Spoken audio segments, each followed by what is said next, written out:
Anti corruption ब्युरोनं बाळासाहेबांच्या खुर्चीची आणि फोटोची किंमत ठरवली। राजन साळवी यांनी हे वक्तव्य केलेलं आहे।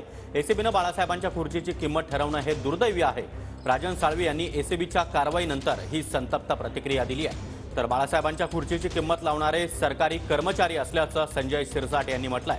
आमच्यासाठी बाळासाहेबांची चप्पल सुद्धा लाख मोलाची आहे, असं देखील शिंदे गटाचे आमदार संजय शिरसाट म्हणाले। राजन साळवी यांच्या आरोपांनंतर संजय शिरसाट यांनी हे उत्तर दिलं आहे। ज्यावेळेला अँटी करप्शन ब्युरोचे अधिकारी माझ्या घरावरती चौकशी करता आले त्यावेळेला त्यांनी सर्व असलेल्या मालमत्तेची मोजमाप केलं।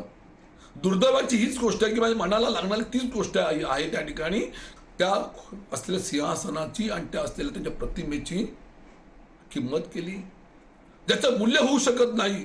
जे अनमोल गोष्ट आहे माझ्या आयुष्यातली, तुमच्या सर्वांच्या आयुष्यातली, ती सिंहासनाची किंमत ह्या अँटी करप्शन ब्युरोच्या अधिकाऱ्यांनी 10,000 रुपये फक्त केली।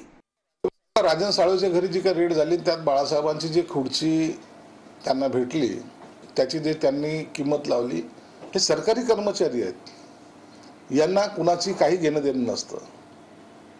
आज आपल्यासाठी बाळासाहेबाची असलेली चप्पल जरी असली तर ती लाख मोलाची आहे।